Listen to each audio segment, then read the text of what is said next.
Welcome to Alpha Prep.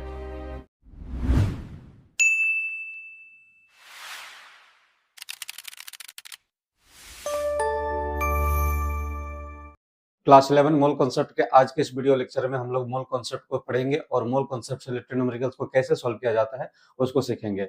चलिए start करते हैं। हम लोग मोल कॉन्सेप्ट को जब पढ़ेंगे तो इस चैप्टर में हम लोग कवर करने वाले हैं जो टॉपिक उसको देख लीजिए आप। इस टॉपिक में मोल कॉन्सेप्ट में हम लोग इंट्रोडक्शन को पढ़ेंगे जहां पे ये समझेंगे कि मोल वर्ड को डिराइव कहाँ से किया गया है, ये वर्ड आया कहाँ से और इसका डेफिनेशन क्या होता है।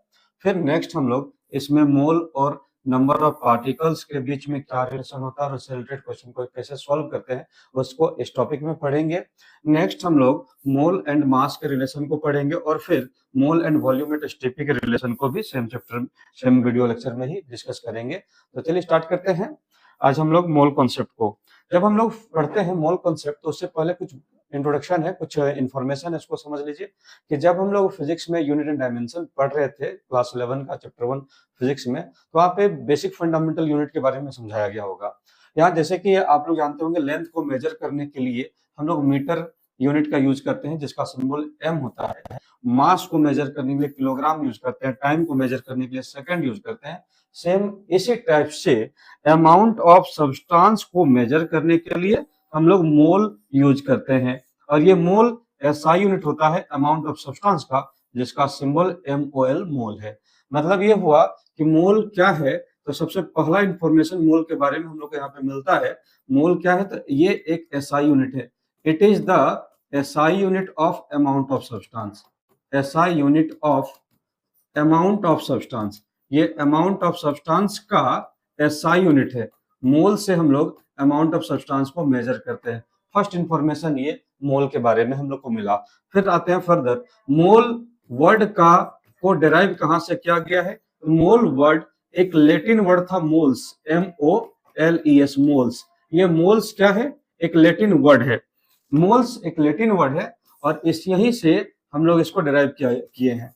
लैटिन वर्ड मोल्स है और मोल्स का मीनिंग क्या होता है, मोल्स का मीनिंग होता है एक heap. Hip HEAP hip. Hip का मतलब हो गया ढेर, या इसको हम लोग ऐसे समझे collection of large number of substances और particle. Large number of substances और पार्टिकल। जब बहुत सारे नंबर्स में कोई भी सब्सटेंस या पार्टिकल्स प्रेजेंट होगा हम लोग हीप से रिप्रेजेंट करते हैं। या इसको दूसरे तरीके से हम लोग ऐसे भी डिफाइन कर सकते हैं कि ये मोल्स का ही दूसरा नाम हुआ ह्यूज मास या ह्यूज नंबर। ये मीनिंग हो गया किसका, ह्यूज मास या ह्यूज नंबर। ये मोल्स का मतलब हुआ, मोल्स जो कि एक लैटिन वर्ड है और इसी लैटिन वर्ड से मोल को डिराइव किया गया है। ठीक है, अब आगे बढ़ते हैं हम लोग, इसका एक डेफिनेशन समझते हैं। सिंपल सा डेफिनेशन है मोल का। डेफिनेशन को समझिए कि डेफिनेशन क्या कह रहा है। मोल क्या है, व्हाट इज मोल। मोल है अमाउंट ऑफ एनी सब्सटेंस। किसी भी सब्सटेंस के अमाउंट को हम लोग मोल कहेंगे जिसमें उतने ही पार्टिकल्स प्रेजेंट होंगे। Contains same number of elementary particles as carbon atoms are present in 12 gram of C12 isotope. मतलब ये हुआ कि मोल को हम लोग डिफाइन करने जा रहे हैं। तो मोल क्या है, यहाँ पे हम लोग ऐसे समझे कि पहले हम लोग बात कर ले सबसे पहले कि C12 आइसोटॉप क्या है। C12 आइसोटॉप, तो ये आइसोटॉप वर्ड हम लोग जब लेक्चर 1 कर रहे थे उसमें भी समझे थे। आइसोटॉप वर्ड क्या होता है, आइसोटॉप सेम एलिमेंट्स के एटम्स होते हैं। एलिमेंट्स सेम एलिमेंट है, कोई भी एक एलिमेंट होगा, हाइड्रोजन, हीलियम, उसी तरह से यहाँ पे एलिमेंट होगा कार्बन। तो सेम एलिमेंट के टू और मोर एटम्स जिसका एटॉमिक नंबर सेम होगा एंड मास नंबर डिफरेंट होगा। इसको हम लोग आइसोटॉप कहते हैं। एग्जाम्पल के लिए ले लीजिए, कार्बन के पास 3 आइसोटॉप है। कार्बन में 3 आइसोटॉप है, एक है C612, दूसरा है C613, तीसरा है C614। और भी आइसोटॉप इसका पॉसिबल है, लेकिन हम लोग अभी 3 आइसोटॉप में से ये जो आइसोटॉप दिख रहा है आपको C612, इसी आइसोटॉप को एज ए स्टैंडर्ड कंसीडर किया गया क्यों कंसिडर किया गया, इसको हम लोग आने वाले समय में डिस्कस भी करेंगे। तो यहाँ पे इस C612 आइसोटोप को जब हम लोग स्टैंडर्ड कंसिडर किए हैं तो यहाँ पे समझते हैं कि 12 ग्राम इसका अमाउंट को ले लिया गया, 12 ग्राम ऑफ C12 आइसोटोप लिए, और ये 12 ग्राम ऑफ C12 आइसोटोप के अंदर जितने भी कार्बन एटम्स प्रेजेंट हैं, जितने भी कार्बन एटम्स प्रेजेंट है, जब किसी भी सब्सटेंस में same number of particles present हो जाएगा, सेम नंबर ऑफ पार्टिकल्स, तब हम लोग उसी अमाउंट को, सब्सटेंस के उस अमाउंट को मोल कहते हैं। मोल क्या है, तो सिंपली आप ये समझिए, मोल एक तरह से अमाउंट ऑफ सब्सटेंस है। मोल क्या है, कोई भी सब्सटेंस का, कोई भी सब्सटेंस वो हो सकता है, उसका अमाउंट है, और इसमें उतना ही पार्टिकल्स प्रेजेंट होगा जितना कि कार्बन एटम्स प्रेजेंट होता है 12 ग्राम ऑफ C12 आइसोटोप में। चलिए इसको एक और तरीके से समझते हैं, एक एग्जांपल हम लोग कंसीडर करके इसको समझने का कोशिश करते हैं। मान लीजिए, suppose let 12 gram of C12 isotope, 12 gram of C12 isotope, हमारे पास 12 ग्राम ऑफ C12 आइसोटोप है, आइसोटोप, और इस 12 ग्राम ऑफ C12 आइसोटोप में contains x number of carbon atom, x number of carbon atoms है। मान लीजिए कि 12 ग्राम ऑफ C12 आइसोटोप के पास x number of carbon atoms है। अब यहाँ इस बेसिस पे हम लोग जब एक मोल को डिफाइन करेंगे तो 1 mole of any substance, 1 mole of any substance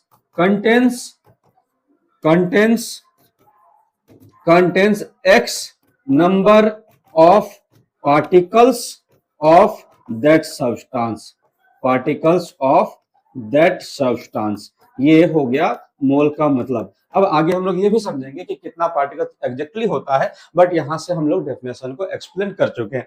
आगे बढ़िए, तो आगे में हम लोग देखेंगे कि यहाँ पे कैसे डिफाइन किया जाएगा मोल को। तो जब हम लोग यहाँ पे बात करें अब कि हमारे पास क्या आया, मोल को जब हम लोग पढ़े तो हमारे पास आया कितना पार्टिकल होगा, मोल वर्ड आ गया, और इस मोल वर्ड में ये समझ चुके हैं कि 12 ग्राम ऑफ C12 आइसोटोप को एज ए स्टैंडर्ड कंसीडर किए, और इसके अंदर जितना कार्बन एटम्स प्रेजेंट है, जब किसी भी सब्सटेंस में इतना पार्टिकल्स प्रेजेंट हो जाएगा तो उस अमाउंट को मोल कहते हैं। अब क्वेश्चन आता है आपके मन में, हम लोग के मन में, कि यहाँ पे कितने कार्बन एटम्स प्रेजेंट हैं।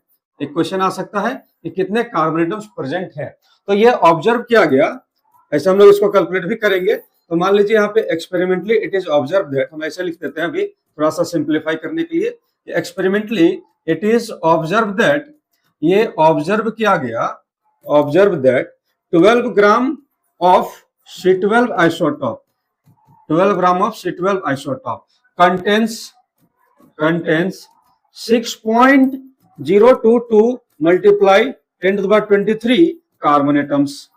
12 ग्राम ऑफ C12 आइसोटोप के पास, 12 ग्राम ऑफ C12 आइसोटोप के पास कितने कार्बन एटम्स हैं, 6.022 into 10 to the power 23। इसलिए हम लोग एक मोल का वैल्यू, हेंस हम लोग कह सकते हैं अब कि 1 mole of any substance, 1 mole of any substance contains 6.022 into 10 to the power 23 particles of that substance, particles of that substance। ये एक मोल का एग्जैक्ट वैल्यू हो गया कि एक मोल में कितने पार्टिकल्स होंगे।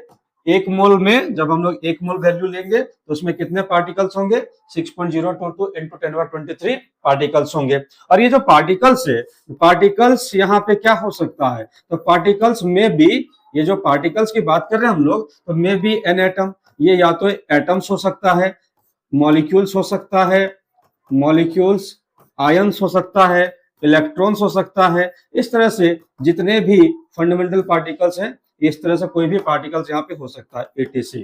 बात समझ गए। अब क्वेश्चन आता है कि ये जो नंबर है, इस नंबर को हम लोग डिफाइन कैसे करते हैं। तो जो नंबर हम लोग अभी देखे आप लोग, यहाँ पे नंबर हम लोग निकाले, 1 मोल का value 6.022 into 10 to the power 23। इस नंबर को हम लोग एवोगाड्रोस नंबर बोलते हैं। The number 6.022 into 10 to the power 23 is called Avogadro's number, इस नंबर को हम लोग अवोगाड्रोज नंबर कहते हैं। और इस नंबर को Avogadro's number which is denoted by which is denoted by Na। हम लोग इसको Na से डिनोट करते हैं। Na दोनों कैपिटल रखना है, लेकिन A को सबस्क्रिप्ट में रखना है। Na A स्मॉल हो जाएगा तो सोडियम का एलिमेंट सिंबल हो जाएगा। ठीक है, तो अब यहाँ पे फाइनली हम लोग कंक्लूजन ये समझ चुके कि 1 मोल का जो वैल्यू है वो अब हम लोग यूज करेंगे 6.022 इंटू 10⁻23। और बहुत ज्यादा एक्स्ट्रा एडवांस कॉन्सेप्ट समझने का रिक्वायरमेंट नहीं है, ये सिंपल उसी तरह से हम लोग इसको यूज कर सकते हैं जैसा कि हम लोग नॉर्मल डेली लाइफ में 1 डजन का वैल्यू का यूज करते हैं। आप लोग को पता होगा 1 डजन एक नंबर है जिसमें 12 पार्टिकल्स या 12 सब्सटेंसेस के कलेक्शन को डजन बोलते हैं। और जैसा ही 1 डजन होता है, 1 डजन का वैल्यू 12 है, वैसे ही 1 मोल का वैल्यू 6.022 इंटू 10⁻23 है। बहुत सारे एग्जाम्पल ले सकते हैं हम लोग यहाँ पे, डजन से रिलेटेड एग्जाम्पल ले तो मान लीजिए 1 डजन हम लोग बात कर लेते हैं बुक का कि 1 डजन बुक है, तो इसका आंसर कितना होता है 12 बुक्स। 1 डजन बुक्स में कितना बुक्स होगा 12 बुक होगा। तो 1 डजन बुक में यदि 12 बुक है तो इसको हम लोग इधर लिख लेते हैं कि 1 डजन बुक हमारे पास है, तो ये 1 डजन बुक्स में कितने बुक्स के नंबर होंगे 12 बुक्स के नंबर होंगे। तो कभी भी बुक्स के जगह बुक को रिप्लेस कर दीजिए पेन से, कॉपी से, पेंसिल से। 1 डजन पेंसिल है तो कितना पेंसिल होगा 12 पेंसिल होगा। सेम टाइप से हम लोग मोल को बस केमिकल स्पेसीज के लिए यूज करते हैं। आप इसको कॉइन के लिए यूज कीजिए, आप इसको रुपीज के लिए यूज करिए, कर सकते हैं। कुछ एग्जाम्पल यहाँ पे लेते हैं। एग्जाम्पल में सबसे पहला एग्जाम्पल हम रखते हैं कि 1 मोल हमारे पास CO2 मॉलिक्यूल्स है।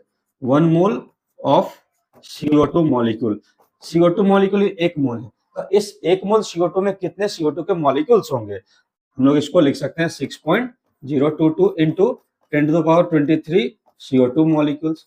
और सेम आप इसको ऐसे भी लिख सकते हैं Na number of CO2 molecule, जो थोड़ा ज्यादा सिंपल हो जाएगा लिखना और कैलकुलेशन में भी आसान होता है। पहला एग्जाम्पल हुआ। दूसरा एग्जाम्पल हम लोग इसको ऐसे लिखते हैं कि 1 मोल ऑफ सोडियम एटम। यदि हम सोडियम एटम ले लेते हैं 1 मोल, तो 1 मोल सोडियम एटम्स में कितने सारे सोडियम एटम्स होंगे 6.022 मल्टीप्लाई 10⁻23 सोडियम एटम्स होगा। मतलब ये हुआ मिला जुला के कंक्लूजन कि 1 मोल कोई भी सब्सटेंस होगा तो उसमें हमेशा 1 मोल में वैल्यू हम लोग 6.022 इंटू 10⁻23 को ही लिखेंगे। यहाँ तक समझ में आ गया। अब इस डेफिनेशन के बाद इस पॉइंट को हम लोग थोड़ा सा और सिंपल डेफिनेशन डिफाइन करते हैं, आगे बढ़ते हैं। तो नेक्स्ट हम लोग के पास आता है mole and number of particle का रिलेशन, जो अभी पढ़े और उसी को अब उसका यूज कैसे करते हैं उसको समझिए। 1 मोल, और ये 1 मोल का एग्जैक्ट वैल्यू 6.022 इंटू 10⁻23 हुआ। या हम लोग इसको लिख सकते हैं 1 mole is equal to Na, एक नंबर है, सिर्फ नंबर 6.022 इंटू 10⁻23 नंबर है, किसी भी चीज में अप्लाई करेंगे। तो अब यहाँ पे कुछ एग्जांपल लेके समझते हैं कि मान लीजिए हमारे पास एक क्वेश्चन है कि एक मॉलिक्यूल हमारे पास है, वो मॉलिक्यूल है H2SO4 का। तो H2SO4 तो एक मॉलिक्यूल है, H2SO4 एक मॉलिक्यूल है, और इस मॉलिक्यूल के अंदर इससे भी छोटे पार्टिकल्स प्रेजेंट हैं।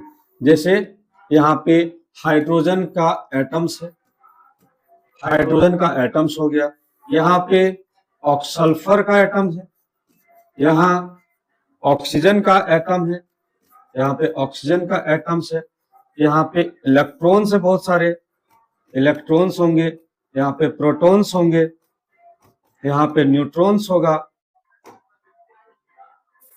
यहाँ पे प्रोटॉन्स होंगे, ठीक है, यहाँ पे न्यूट्रॉन्स होगा। इस तरह से H2SO4 मॉलिक्यूल के अंदर बहुत सारे पार्टिकल्स हो सकते हैं। पार्टिकल, तो अब हमारे मोल कॉन्सेप्ट के अकॉर्डिंग ये यदि पार्टिकल कंसीडर कर रहे हैं, यदि हम सल्फ्यूरिक एसिड यहाँ पे H2SO4 को एज ए पार्टिकल कंसीडर कर रहे हैं, एज ए पार्टिकल कंसीडर कर रहे हैं, तो ये जो आपके सामने दिख रहा है यहाँ से यहाँ, जो सल्फ्यूरिक एसिड के बाद में उससे भी छोटे पार्टिकल्स है, तो इसको हम लोग एज ए सब पार्टिकल यूज कर लेंगे, एज ए सब पार्टिकल। अब जब हम लोग का वैल्यू मोल में दिया हुआ रहेगा, ऐसा हो सकता है क्वेश्चन में कि सल्फ्यूरिक एसिड 2 मोल सल्फ्यूरिक एसिड में नंबर ऑफ ऑक्सीजन एटम पूछा जा रहा है, 2 मोल सल्फ्यूरिक एसिड में नंबर ऑफ इलेक्ट्रॉन्स पूछा जा रहा है, तो एक मॉलिक्यूल में कितने सल्फ्यूरिक एसिड, यहाँ पे H2SO4 का मॉलिक्यूल है, समझना है, यहाँ पे H2SO4 का मॉलिक्यूल है, एक मॉलिक्यूल यदि हम इसका कंसिडर करते हैं तो हाइड्रोजन एटम कितना होगा, 2 मल्टीप्लाई कर दीजिए, सल्फर पूछेंगे 1 मल्टीप्लाई कर दीजिए, ऑक्सीजन पूछेंगे 4 मल्टीप्लाई कर दीजिए, इलेक्ट्रॉन्स पूछेंगे, तब इलेक्ट्रॉन्स का कैलकुलेशन आपको लोग लेक्चर 1 में हम पढ़ाए, वहां से आप समझ सकते हैं, नहीं तो सिंपल यहाँ पे समझिए, हाइड्रोजन का टोटल 2 इलेक्ट्रॉन्स हुआ, सल्फर का टोटल 16 इलेक्ट्रॉन हुआ और ऑक्सीजन के लिए 32 इलेक्ट्रॉन हुआ, 32 ओवरऑल जोड़ देंगे तो कितना हो जाएगा, ये 50 इलेक्ट्रॉन्स हो गया। तो नंबर ऑफ इलेक्ट्रॉन्स निकालने के लिए 50 से मल्टीप्लाई करेंगे, मतलब एक सल्फ्यूरिक एसिड में 50 इलेक्ट्रॉन्स प्रेजेंट है, 2 सल्फ्यूरिक एसिड हो जाएगा तो 100 इलेक्ट्रॉन्स प्रेजेंट हो जाएगा, 5 सल्फ्यूरिक एसिड हो जाएगा तो 15 into 5 हो जाएगा। वैसे जब हम लोग को मोल में वैल्यू दिया होगा तो मोल से एवोगाड्रोस नंबर 6.022 मल्टीप्लाई 1023 में कन्वर्ट करेंगे और फिर उसको हम लोग इलेक्ट्रॉन्स में कन्वर्ट कर सकते हैं।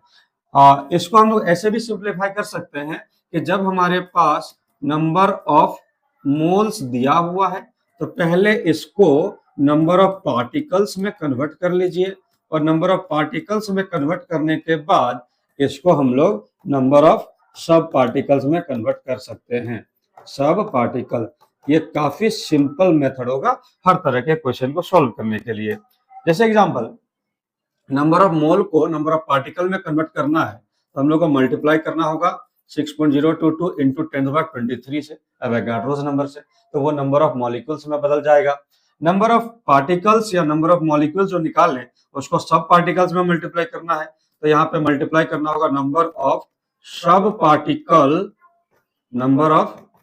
पार्टिकल्स इन 1 यूनिट, एक यूनिट में कितना सब पार्टिकल्स प्रेजेंट है उसी से मल्टीप्लाई करेंगे तो ये सब पार्टिकल्स में चेंज हो जाएगा। अब वापस से हमको सब पार्टिकल्स दिया है, पार्टिकल्स में बदलना होगा तो सेम चीज से डिवाइड कर दीजिए, नंबर ऑफ पार्टिकल्स को मोल बनाना है तो एवोगाड्रोस नंबर से डिवाइड कर दीजिए।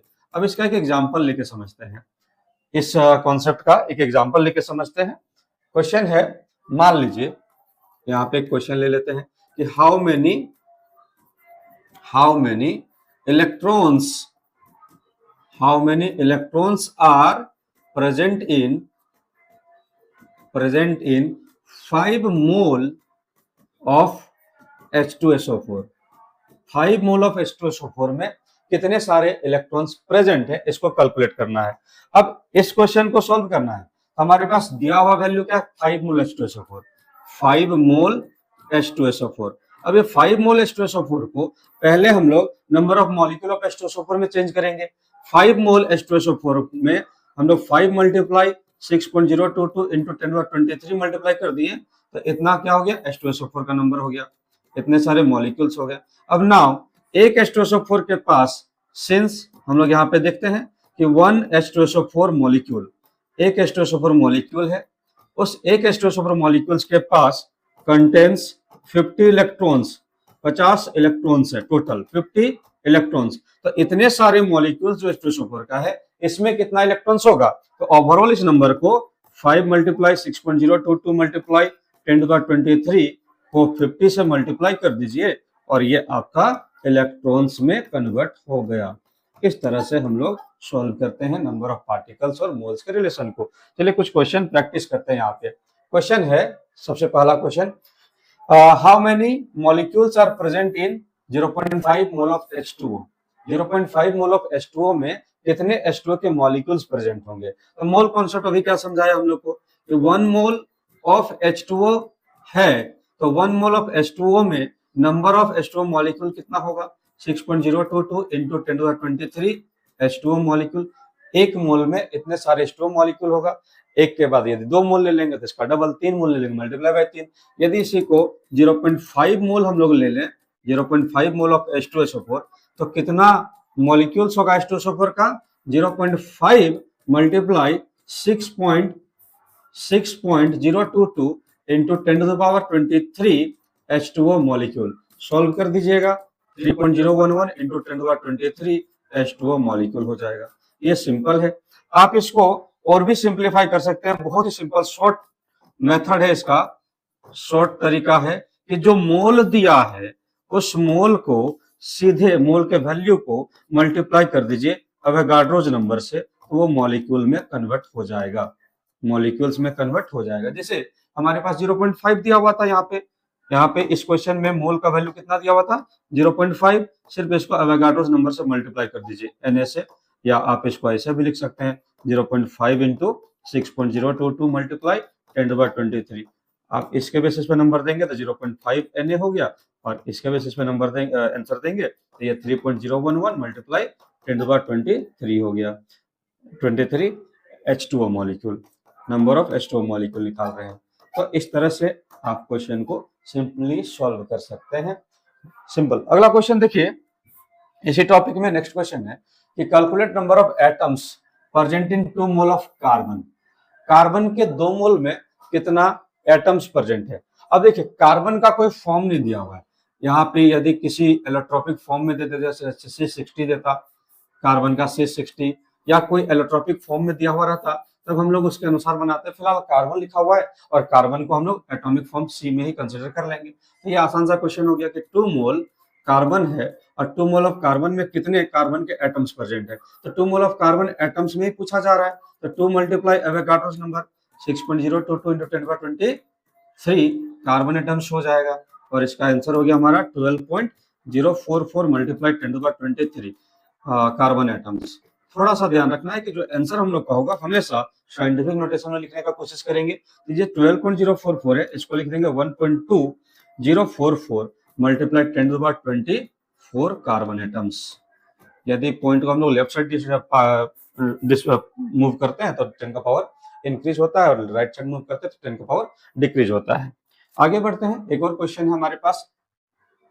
अब ये मॉलिक्यूल्स दिया हुआ है कि a sample contain 3.011 into 10⁻23 molecules of CO2, calculate number of mole present in the sample। कितना नंबर ऑफ मोल हम लोग का इस सैंपल में CO2 का है। तो जस्ट ऑपोजिट कर देना है, जैसा अभी हम आप लोग को ट्रिक में बताएं कि मोल को चेंज करना है मॉलिक्यूल्स में, तो क्या करना होगा अवोगाड्रोस नंबर से मल्टीप्लाई करना होगा। अब सेम यदि अवोगाड्रोस मॉलिक्यूल्स है मोल में बदलना है तो अवोगाड्रोस नंबर से क्या करेंगे, इसको डिवाइड कर देंगे।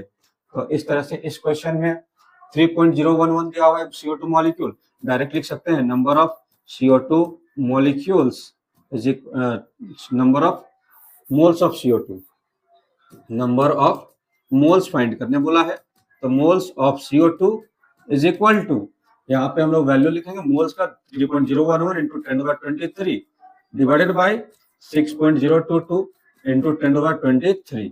इसको सॉल्व कर दीजिए तो ये हो जाएगा 1/2, जिसको लिख सकते हैं 0.5 मोल ऑफ CO2 आंसर। इस तरह से हम लोग इसके क्वेश्चन को सॉल्व कर सकते हैं। यहाँ तक हम लोग जो पार्टिकल्स, नंबर ऑफ मोल्स और पार्टिकल को डिस्कस किए, दोबारा से एक बार देख लेते हैं, फिर आगे बढ़ेंगे अगला टॉपिक में। तो देखिए सबसे पहले हम लोग एचपी के वीडियो लेक्चर में मोल को इंट्रोड्यूस किए, मोल और नंबर ऑफ पार्टिकल्स के रिलेशन को समझे, उससे रिलेटेड कुछ सिंपल क्वेश्चन को सॉल्व किए, फिर क्वेश्चन और भी सॉल्व करेंगे पीवाईक्यू का। शुरुआत हम लोग किए थे क्या, फिजिकल क्वांटिटी था, अमाउंट ऑफ सब्सटेंस का एसआई यूनिट होता है मोल, और इसी को हम लोग पढ़ते हैं मोल का एक एसआई यूनिट है। इसका मीनिंग होता है, ये एक लैटिन वर्ड मोल से डिराइव किया गया, जिसका मीनिंग होता है collection of large number of species और पार्टिकल्स। फिर मोल को डिफाइन कर दिए, मोल का डेफिनेशन क्या था, मोल का वैल्यू क्या था, मोल का वैल्यू के बाद हम लोग सब पार्टिकल्स में रिलेशन ले आए, फिर आगे बढ़े। तो क्वेश्चन यहाँ से हम लोग सिंपली कर सकते हैं। आगे बढ़ते हैं कि मोल का एक सेकंड रिलेशन है कि मोल देखिए क्या अमाउंट ऑफ सब्सटेंस है। अमाउंट ऑफ सब्सटेंस को हम लोग 4 तरीके से दिखा सकते हैं, मोल के टर्म में रिप्रेजेंट कर सकते हैं, नंबर के टर्म में रिप्रेजेंट कर सकते हैं, मास के टर्म में रिप्रेजेंट कर सकते हैं, और वॉल्यूम के टर्म में रिप्रेजेंट कर सकते हैं। तो अगला टॉपिक आता है हमारे पास मोल एंड मास रिलेशन। अभी मोल को तो समझ गए, मास को समझते हैं। मास क्या है, तो मास केमिस्ट्री में जब हम लोग मास के बारे में बात करेंगे तो मास को 2 तरीके से डिफाइन करेंगे। एक मास होगा हमारा मोलर मास, जो डायरेक्टली मोल से रिलेटेड है, मोलर मास। सेकंड एक और मास आपको दिखेगा, उसको कहते हैं मॉलिक्यूलर मास। तो इसको हम ऐसे समझाते हैं कि हमारे पास है मास, ये मास को हम 2 तरीके से डिफाइन करते हैं। पहले हम लिखते हैं मॉलिक्यूलर मास, मोलिकुलर मास, एक मॉलिक्यूल के मास को मॉलिकुलर मास कहते हैं। सेकंड हम यहां पे डिफाइन कर देंगे मोलर मास विथ एग्जांपल। समझ लीजिएगा, बहुत इंपॉर्टेंट टॉपिक है मोल और मास।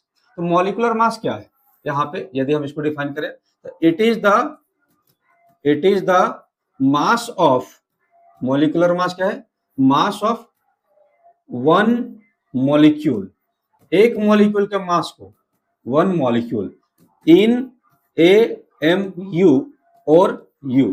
AMU का मतलब हुआ एटॉमिक मास यूनिट और U का मतलब हुआ यूनिफाइड मास। लिख लेते हैं हम लोग कहीं पे AMU का मतलब हो गया atomic mass unit, atomic mass unit, और U इसी को शॉर्ट में हम लोग U बोलते हैं। U का फुल फॉर्म होता है यूनिफाइड मास, यूनिफाइड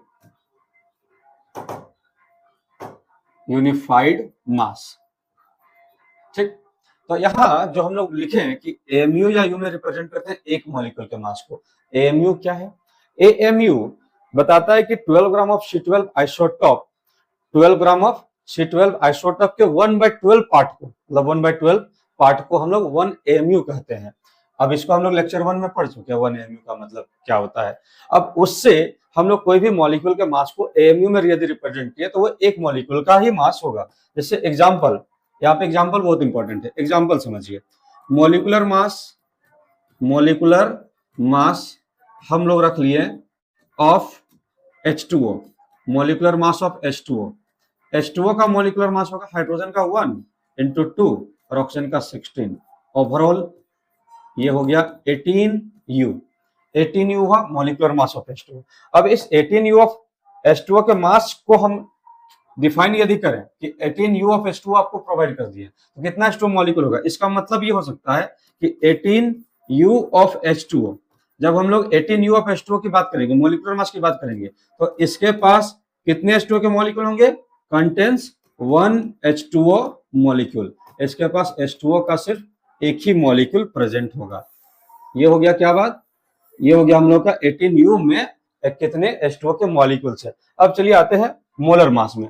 मोलर मास क्या है, तो मोलर मास जो सेकंड, न्यूमेरिकली दोनों का वैल्यू सेम होता है बट यूनिट अलग है, कॉन्सेप्ट अलग है। तो हम यहाँ पे मॉलिकुलर मास को समझाते हैं कि मॉलिकुलर मास क्या है, it is the mass of 1 mole of a substance, 1 mole of a substance in gram. यहाँ पे यूनिट क्या होगा, ग्राम में। यदि ग्राम में यूनिट को लिख दिया तो वो हो जाता है मॉलिकुलर मास। यूनिट हम लोग रखते हैं ग्राम में तो ये हो गया मॉलिकुलर मास। ठीक है, तो अब यहाँ पे ये तो हम लोग लिख लिए कि it is the mass of 1 mole of a substance in ग्राम।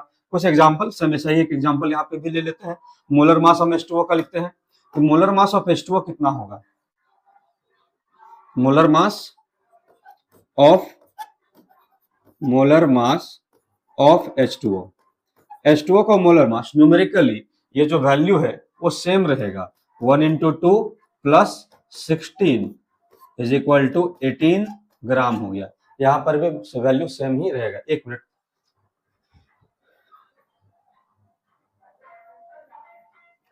ठीक है। तो अब यहां ये तो हम लोग समझ गए। तो अब यहाँ पे 18 ग्राम ऑफ H2O, यदि हम वैल्यू यूज करें 18 ग्राम H2O का, 18 ग्राम of H2O contains, 18 gram of H2O के पास कितने सारे मॉलिक्यूल्स होंगे, contains A 1 mole of H2O molecule, 1 mole of H2O molecule. और ये 1 मोल ऑफ H2O मॉलिक्यूल किसके बराबर हो जाएगा, मॉलिक्यूल्स, और it is equal to 6.022 multiply 10⁻23 H2O molecule. ये हो गया कॉन्सेप्ट किसका, मोलर मास का, मॉलिक्यूल। हम लोग इसको और थोड़ा डिटेल में पढ़ेंगे अभी, मॉलिक्यूल्स। ठीक है, तो क्या डिफरेंस हुआ यहाँ पे, आप इसको एक बार और समझिए कि मास जो है वो मास दो तरीके से हम लोग रिप्रेजेंट करते हैं। एक मॉलिकुलर मास के फॉर्म में रिप्रेजेंट करते हैं और एक बार हम लोग मोलर मास के फॉर्म में रिप्रेजेंट करते हैं। एक बार हमारे पास आता है मॉलिकुलर मास और दूसरे में आता है मोलर मास। मॉलिकुलर मास क्या हुआ, ये सिर्फ और सिर्फ एक मॉलिक्यूल का मास होता है जिसको हम U या MU में रिप्रेजेंट करते हैं और इसका वैल्यू 18U हुआ। 18U किसी भी मॉलिक्यूल का यदि मॉलिक्यूलर मास दिया हुआ है तो उसमें सिर्फ एक ही मॉलिक्यूल प्रेजेंट होगा, जैसे एग्जांपल में हम लोग यहाँ पे ले लिए। अब आगे बढ़िए, मोलर मास क्या है? तो मोलर मास एक मोल के मास को रिप्रेजेंट करता है और यह इसका यूनिट क्या होता है? ग्राम। इसको हम लोग ग्राम में मेजर करते हैं, ठीक है। तो दोनों का यूनिट में डिफरेंस है, इसका यूनिट यू है, इसका यूनिट ग्राम है। न्यूमेरिकली दोनों वैल्यू सेम है, तो जब यू में हम लोग वैल्यू यूज करेंगे तो एक मॉलिक्यूल होगा, ग्राम में रिप्रेजेंट करेंगे तो वो एक मोल को रिप्रेजेंट करेंगे। इससे रिलेटेड कुछ क्वेश्चन को सॉल्व करते हैं। जैसे कि हम लोग आते हैं पहले क्वेश्चन, एक क्वेश्चन यहाँ पे सॉल्व करते हैं कि how many CH4 molecules are present in number 1 16U of CH4, number 2 16 gram of CH4। हम मास का दो अलग अलग यूनिट में number of molecule of CH4 पूछे हैं। तो जब सबसे पहला वाला क्वेश्चन को सॉल्व करेंगे, इसका आंसर समझिए। फर्स्ट वाले क्वेश्चन को सॉल्व करेंगे, 16U ऑफ CH4। तो CH4 का मॉलिक्यूलर मास क्या होता है? U में दिया है तो मॉलिक्यूलर मास कैलकुलेट करिए। मॉलिक्यूलर मास ऑफ CH4 का मॉलिक्यूलर मास हो गया कार्बन के लिए 12, हाइड्रोजन का 1 into 4, ओवरऑल यूनिट हो गया U, टोटल हो गया 16U। तो 16U मॉलिक्यूलर मास है, इट मींस हम कह सकते हैं 16U of CH4 contains only one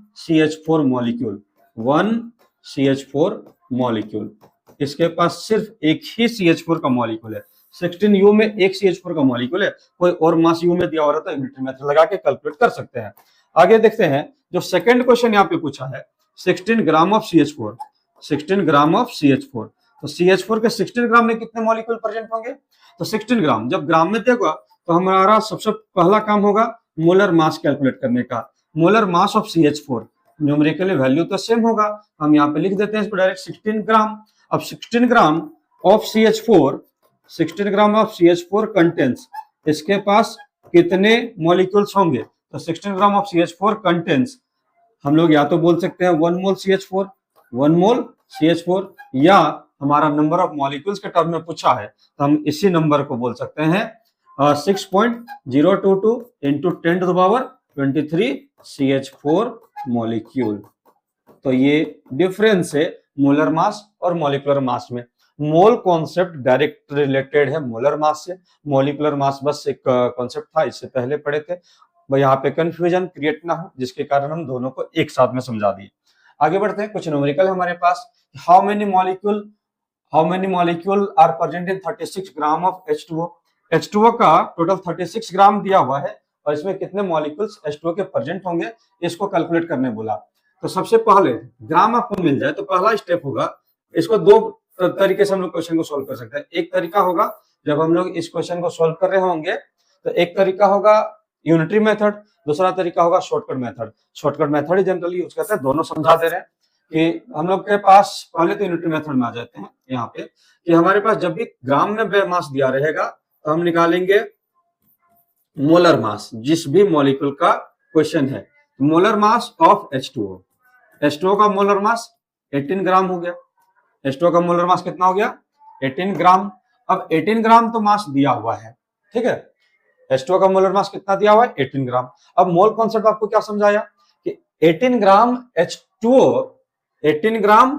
H2O के पास एक मोल H2O है और एक मोल H2O का मतलब हो गया contains 6.022 into 10 to the power 23 H2O molecule, ठीक है।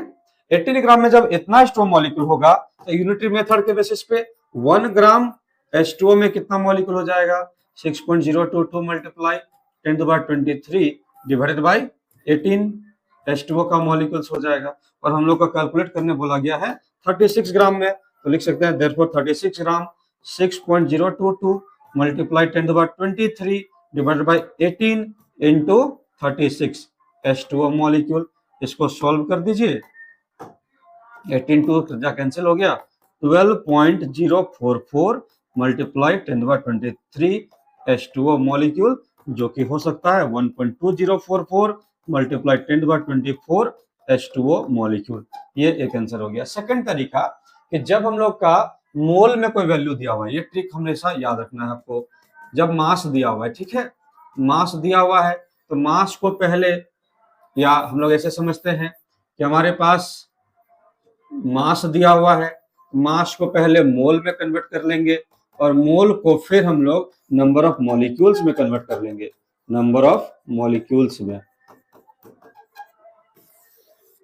मोल को मास में कन्वर्ट करने के लिए मोलर मास से, सॉरी, मास को मोल में कन्वर्ट करना है तो डिवाइड करेंगे हम लोग मोलर मास से, डिवाइड करेंगे मोलर मास से। और मोल को नंबर ऑफ पार्टिकल में चेंज करना है तो मल्टीप्लाई करेंगे एवोगाड्रोस नंबर से। अब तो ऑपोजिट आ जाते हैं, नंबर ऑफ मॉलिक्यूल है, मोल में चेंज करना है, इसको डिवाइड कर देंगे एवोगाड्रोस नंबर से, और मोल को, इसके बाद मोल को हम लोग को चेंज करना रहेगा मास में, तो मल्टीप्लाई कर देंगे मोलर मास से। तो ये एक सिंपल सा तरीका है जहां से हम लोग क्वेश्चन को सॉल्व कर सकते हैं। अब इस क्वेश्चन का सेकंड मेथड, दूसरे तरीके से सेम क्वेश्चन को सॉल्व करना है, एग्जाम में आ गया, जल्दी बनाना है, टाइम आपके पास कम होगा, तो इस क्वेश्चन को ऐसे सॉल्व कर सकते हैं। हमारे पास कितना दिया है मास, 36 ग्राम, 36 ग्राम मास है। अब इस मास को पहले मोल में चेंज करेंगे, मोल में चेंज करने के लिए मोलर मास ऑफ वाटर से डिवाइड कर दिए, जो कि 18 ग्राम पर मोल हो गया।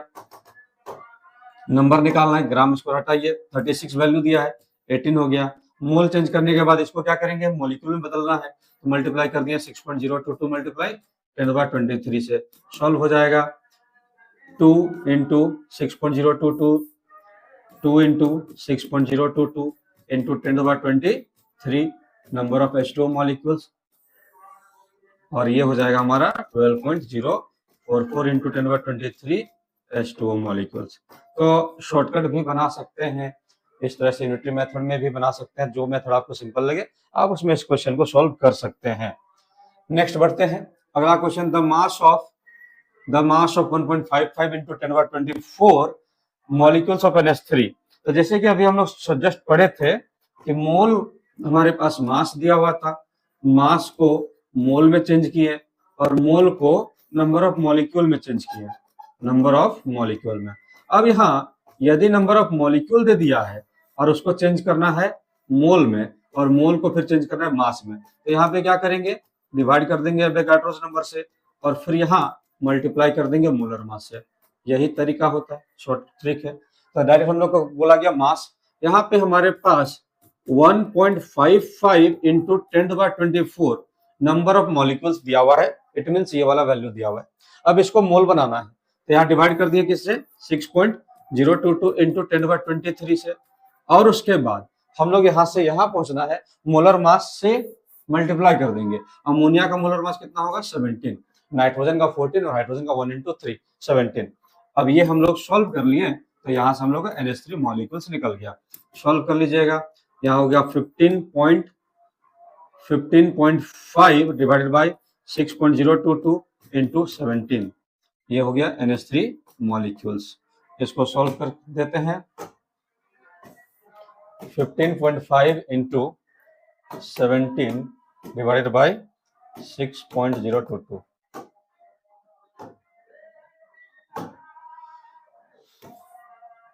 15.5 into 17 divided by 6.022, 43.7 gram ammonia इसका मास हो गया। ऐसे भी बना सकते हैं, न्यूट्री मेथड के हेल्प से भी बना सकते हैं। यहाँ तक आप लोग को समझ में आ गया होगा।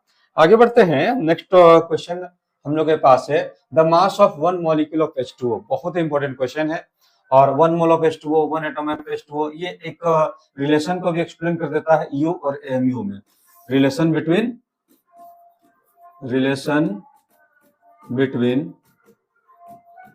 U and AMU, sorry, relation between U and gram, ये U और ग्राम के बीच के रिलेशन को भी एक्सप्लेन करता है। इंपॉर्टेंट क्वेश्चन है, ये समझिए कि अभी तक हम लोग ये समझ चुके हैं मोलर मास ऑफ H2O कितना होता है, मोलर मास ऑफ H2O कितना होता है, तो ये समझ गए थे, 18 gram. It means 6.022 multiply 10^23 H2O molecules का जो मास है वो 18 ग्राम है।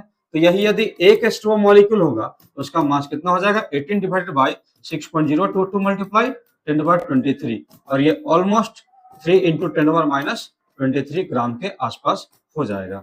इसका मतलब क्या हुआ कि जब हमारे पास ग्राम में दिया हुआ होगा कोई भी वैल्यू, जैसे 1 U दिया हुआ है, U को ग्राम में चेंज करना है, U को ग्राम में चेंज करना है, तो क्या रिलेशन है ये, 1 U के वैल्यू को एवोगाड्रोस नंबर से डिवाइड कर दीजिए, एवोगाड्रोस नंबर से डिवाइड कर दीजिए, ये ग्राम में चेंज हो जाएगा। एग्जाम्पल, 1 एटम ऑफ सोडियम का मास इन ग्राम, 1 एटम सोडियम का मास निकालना है इन मास इन ग्राम, ग्राम में एक एटम सोडियम का मास निकालना है। तो सोडियम का एटम मास कितना होता है, 23U। अब 23U मतलब 23U को डिवाइड किया किससे, 23U 6.022 इंटू 10⁻23, और इसको सॉल्व कर दिए तो 3.8 या 9 के आसपास होगा, 3.9 इंटू 10⁻23 ग्राम, ये आंसर हो गया। U जो भी एटॉमिक मास देगा उसको बस एवोगाड्रोस नंबर से डिवाइड कर दीजिए, वो ग्राम में चेंज हो जाएगा। ये सिंपल सा ट्रिक होता है एक मॉलिक्यूल, एक एटम के मास को सॉल्व करने के लिए। नेक्स्ट हम लोग के पास आ जाता है, बहुत ही इंपॉर्टेंट टॉपिक है अगला, मोल और वॉल्यूम एट एसटीपी में। तो वॉल्यूम एट एसटीपी को यदि हम समझेंगे तो यहाँ पे 2-3 कॉन्सेप्ट और हम लोग एक्सप्लेन कर लेंगे। सबसे पहले जब बात करते हैं वॉल्यूम एट एसटीपी, तो जो एसटीपी वर्ड है वो क्या है, इसको समझिए। एसटीपी, इसको कहते हैं standard temperature and pressure, temperature and pressure, standard temperature and pressure. यहाँ पे टेम्परेचर का वैल्यू 0 डिग्री सेल्सियस या 273.15 केल्विन यूज करते हैं, एंड यहाँ प्रेशर के लिए हम लोग 1 एटमॉस्फेरिक या 1 बार यूज करते हैं। कंफ्यूज नहीं होना है, दो वैल्यू आपको दिखा रहे हैं, 1 एटमॉस्फेरिक या 1 बार। 1 एटमॉस्फेरिक ओल्ड कॉन्सेप्ट है जिसको बिफोर 1982 या 1983 यूज करते थे, और 1 बार न्यू कॉन्सेप्ट है जो बाद में यूज होने लगा, करेक्शन हुआ, मॉडिफिकेशन हुआ, और एसटीपी में 1 बार को एज ए स्टैंडर्ड कंसीडर किया गया। अब जब हम लोग ये वैल्यू को समझें तो क्वेश्चन आता है कि हम लोग इसमें एसटीपी में वॉल्यूम निकालेंगे कैसे। तो कुछ गेस लॉज है, हम इससे पहले समझा सकते, इसी में समझा देते हैं, थोड़ा सा आसान हो जाएगा।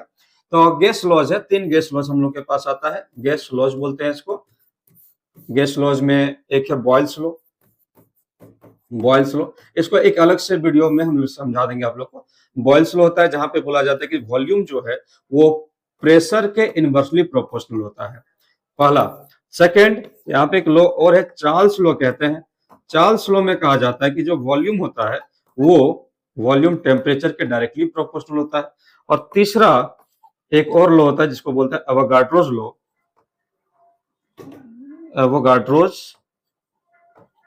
एवोगाड्रोस लॉ, जहां बोला जाता है कि वॉल्यूम जो होता है वो नंबर ऑफ मोल के डायरेक्टली प्रोपोर्शनल होता है। तीनों में कुछ कंडीशंस हैं, जैसे यहाँ पे बॉयल्स लॉ में कांस्टेंट टेम्परेचर और फिक्स अमाउंट फॉर ए, यहाँ पे ऐड कर देते हैं, for a fixed amount of gas, fixed amount of gas at constant temperature, at constant temperature. ये जो रिलेशन है V is inversely proportional to P, ये इस कंडीशन पे होगा। सेकंड, चार्ल्स लॉ में ऐसे ही हम लोग कंडीशन लगा सकते हैं कि for a fixed amount of gas, fixed amount of gas at constant pressure, at constant pressure, जब प्रेशर कांस्टेंट होगा तभी ये V is directly proportional to T का रिलेशन को शो करेगा। और Avogadro's law under similar condition of temperature and pressure या at constant temperature and pressure, हम लोग यहाँ पे at constant temperature and pressure, temperature and pressure V is directly proportional to N, N मतलब number of mole. Combining equation 1, 2 and 3, जब हम लोग तीनों इक्वेशन को कंबाइन कर देते हैं, कंबाइनिंग इक्वेशन 1, 2 एंड 3, तो ये रिलेशन दिखता है V is directly proportional to 1/P into T into N। P P को इधर ले जाते हैं, P भी directly proportional T into N, और डायरेक्टली प्रोपोर्शनल साइन हटा देते हैं तो कांस्टेंट आ जाता है R, nRT। एक इक्वेशन बन गया। तो इस इक्वेशन का यूज करके हम लोग कोई भी गैस के वॉल्यूम को फाइंड कर सकते हैं, मोल को कन्वर्ट कर सकते हैं वॉल्यूम में, या वॉल्यूम को कन्वर्ट कर सकते हैं मोल में। जैसे वॉल्यूम को चेंज करना होगा तो nRT बाई P का रिलेशन आएगा, और यहाँ पे N रिप्रेजेंट करेगा नंबर ऑफ मोल्स को, N के बाद आ गया R रिप्रेजेंट करता है गैस कांस्टेंट, और इसका एक फिक्स वैल्यू है, आप याद कर सकते हैं 0.0821 लीटर एटमॉस्फेरिक पर मोल पर केल्विन, लीटर एटमॉस्फेरिक पर मोल पर केल्विन। T टेम्परेचर है, T हो गया टेम्परेचर, और P हो गया प्रेशर, P हो गया यहाँ पे प्रेशर। तो जब हम लोग वैल्यू रखेंगे N सारा का तो वॉल्यूम निकल जाएगा कोई भी गैस का। जैसे एग्जांपल अब यहां से आते हैं, एट STP में volume of 1 mole of gas, STP में 1 मोल गैस का वॉल्यूम निकालना है, तो N का वैल्यू कितना हो गया 1, नंबर ऑफ मोल 1 है, टेम्परेचर 273.15, प्रेशर यदि ओल्ड कॉन्सेप्ट ले लेते हैं तो 1 एटमॉस्फेरिक। ओल्ड कॉन्सेप्ट क्यों लेते हैं? क्योंकि मैक्सिमम बुक में आप लोग 22.4 लीटर के वॉल्यूम को ही आप देखेंगे, तो 1 लीटर ले लिए, 1 एटमॉस्फेरिक ले लिए प्रेशर का वैल्यू, और R का फिक्स वैल्यू है 0.0821 लीटर एटमॉस्फेरिक पर मोल पर केल्विन। तो अभी जैसे हम लोग फॉर्मूला पढ़े volume equal to nRT by P, तो N के जगह पे क्या हो गया 1, N के जगह पे 1, R के जगह पे 0.0821 और T के जगह पे 273.15, डिवाइड कर दिए इसको 1 ATM से और सॉल्व किए तो 22.42 लीटर, मतलब अप्रोक्स 22.4 लीटर आया। ये क्या आया? वॉल्यूम। तो अब हमारा यहाँ पे वॉल्यूम क्या हुआ? Volume of 1 mole of gas at STP में 1 मोल गैस का वॉल्यूम हो गया 22.4 litre according to old concept. Same चीज, सेम डेरिवेशन को यदि हम प्रेशर के यूनिट को चेंज कर दें, pressure at STP according to new concept, ये जो न्यू कॉन्सेप्ट है उसके अकॉर्डिंग टू न्यू कॉन्सेप्ट हम नए कॉन्सेप्ट में देखेंगे तो यहाँ पे जो प्रेशर है वो बदल गया। अब यहाँ volume of 1 mole of gas at STP यदि फाइंड करना है तो नंबर ऑफ मोल हमारा 1 मोल होगा, नंबर ऑफ मोल 1 मोल हो गया। टेम्परेचर तो सेम होगा, इसमें कोई मॉडिफिकेशन नहीं है, केल्विन। प्रेशर 1 ATM के जगह पे 1 बार हो जाएगा और 1 बार R का वैल्यू हम यही यूज कर लेते हैं 0.0821 लीटर एटमॉस्फेरिक पर मोल पर केल्विन। तो अब यहाँ पे जो 1 बार लिखे है प्रेशर, अब इस 1 बार और यहाँ पे ATM प्रेशर को तो सिमिलर करना होगा तब तो कैलकुलेट करेंगे। जब 1 बार को हम एटमॉस्फेरिक में चेंज करते हैं तो 0.987 एटमॉस्फेरिक हो जाता है। ये कैसे होता है 0.987? तो एक रिलेशन है 1 ATM is equal to 1.01325 bar, 1 ATM equal to 1.01325 bar. इस रिलेशन से हम लोग बार को ATM में चेंज कर लिए। अब नाउ वॉल्यूम निकाल देते हैं, volume of 1 mole of gas, 1 mole of gas का वॉल्यूम निकाल लेंगे तो यहाँ पे नंबर ऑफ मोल फिर से 1 हो गया, 0.0821 लीटर, R का वैल्यू इंटू 273.15 डिवाइडेड बाई, अब यहाँ 0.987 रख लीजिए। अब इसको सॉल्व करेंगे तो 22.7 लीटर आ जाएगा। ये वैल्यू हो गया volume of 1 litre of gas at STP when pressure consider as 1 bar. 1 bar में कंसिडर किया तो इसका वैल्यू 22.7 लीटर हो गया। बहुत ही इंपॉर्टेंट कॉन्सेप्ट है, आप इसको अलग से समझ सकते हैं। तो ये वॉल्यूम का रिलेशन हुआ। अब इससे रिलेटेड कुछ क्वेश्चंस हमारे पास है। Calculate the number of volume occupied by 2 mole of O2 at STP। 2 mole of O2 का STP में वॉल्यूम कितना होगा? तो हम लोग न्यू कॉन्सेप्ट में समझते हैं कि 1 mole of O2 at STP, जब STP में 1 मोल ऑक्सीजन है इसका वॉल्यूम होगा 22.7 लीटर। तो 1 मोल के लिए इतना, 2 मोल के लिए 2.5 मोल में पूछा गया है, तो 2.5 mole of O2 at STP, ये वैल्यू हो जाएगा कितना हम लोग का 2.5 मल्टीप्लाई 22.7 लीटर। सॉल्व कर देना है, मल्टीप्लाई कर दीजिए, आंसर हो जाएगा। ठीक है, आगे बढ़िए। ये वाई मैप कॉन्सेप्ट, यहाँ पे पूरे मोल कॉन्सेप्ट का ये काफी इंपॉर्टेंट पार्ट होने वाला है। इसको अच्छे से समझिएगा। पूरे मोल कॉन्सेप्ट का हर क्वेश्चन को 90% से ज्यादा क्वेश्चन को आप सिर्फ एक इस कॉन्सेप्ट से बना सकते हैं। यहाँ पे हम लोग यूज करने वाले हैं मोल को अलग अलग टर्म में कन्वर्ट करते हैं, और उसी में आपके क्वेश्चन में हो सकता है नंबर ऑफ पार्टिकल दे दिया हो, या आपके क्वेश्चन में मास दिया हुआ होगा, या आपके क्वेश्चन में वॉल्यूम दिया हुआ होगा, या आपके क्वेश्चन में नंबर ऑफ पार्टिकल्स दिया होगा। बस इसी को आपस में क्या करना है, इंटर कन्वर्ट करते रहना है। और हम लोग इसको पूरा मोल कॉन्सेप्ट का समरी है, और यहाँ से ऑलमोस्ट सारा क्वेश्चन बन जाएगा। चलिए स्टार्ट करते हैं इसको। मोल को मास में चेंज करना है तो मल्टीप्लाई करेंगे मोलर मास से। यदि आप मोलर मास से मल्टीप्लाई कर देंगे तो मोल मास में चेंज हो जाएगा। मास को मोल में चेंज करना है तो डिवाइड कर देंगे मोलर मास से। एरो को ध्यान दीजिए कि डायरेक्शन हमारा कन्वर्सन का क्या है।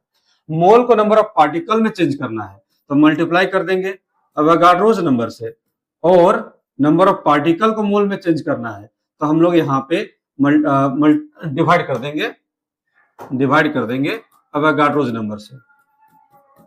फिर मोल को वॉल्यूम में चेंज करना है तो मल्टीप्लाई कर देंगे 22.7 से। 22.7, या आप क्वेश्चन के अकॉर्डिंग थोड़ा ध्यान रखेंगे, वैल्यू कहीं 22.4 दिया होगा तो आप उसको भी यूज कर सकते हैं। और वॉल्यूम को मोल में चेंज करना है तो डिवाइड कर देंगे 22.7 लीटर से। Most important part, number of particle को सब पार्टिकल में चेंज करना है तो मल्टीप्लाई कर देंगे नंबर ऑफ सब पार्टिकल इन 1 यूनिट। जैसे कि एक मॉलिक्यूल एस्ट्रोसफर में कितने ऑक्सीजन के एटम्स है तो 4, तो वहां पे सब पार्टिकल्स टोटल 4 प्रेजेंट हुआ। और वही सब पार्टिकल्स को पार्टिकल्स में चेंज करना है तो सेम चीज से आप डिवाइड कर दीजिएगा। तो ये पूरा हो गया वाई मैप कॉन्सेप्ट। अब यहाँ से मोल के 90% क्वेश्चन को आप इजीली सॉल्व कर सकते हैं। तो पूरा कंक्लूजन देखा जाए तो हम लोग यहाँ पे कुछ फॉर्मूला, इंपॉर्टेंट फॉर्मूला है मोल में। पहला, नंबर ऑफ मोल, फॉर्मूला को समझिए, और ये मोल कॉन्सेप्ट का लास्ट पार्ट है। मोल को हम लोग चेंज किए, या तो मोल को नंबर ऑफ पार्टिकल में चेंज करने के लिए देखें, नंबर ऑफ पार्टिकल में चेंज हो रहा है, मोल मास में चेंज हो रहा है, या मोल वॉल्यूम में चेंज हो रहा है, volume at STP. Same inter conversion था, वॉल्यूम मोल में चेंज हो रहा था, मोल मास में चेंज हो रहा था, नंबर ऑफ पार्टिकल मोल में चेंज हो रहा है। तो कुछ फॉर्मूला है, जैसे formula number 1, number of mole with respect to particle, number of particle divided by Avogadro's number, number of particle divided by Avogadro's number, ये नंबर ऑफ मोल्स निकल जाएगा। Second, number of mole with respect to mass, तो यहाँ पे जो मास दिया हुआ होगा उसको मोलर मास से डिवाइड कर देंगे, मोलर मास, तो मोल में चेंज हो जाएगा। और third, number of mole with respect to volume, number of mole is equal to given volume divided by volume at STP, जो भी दिया हुआ है, डिवाइडेड बाय 22.4 लीटर, 22.4 से आप डिवाइड कर दीजिएगा। तो इस तरह से हम लोग मोल और बादबाकी के जो मास का अमाउंट ऑफ सब्सटेंस के रिप्रेजेंट करने का डिफरेंट यूनिट होता है उसको कन्वर्ट कर सकते हैं।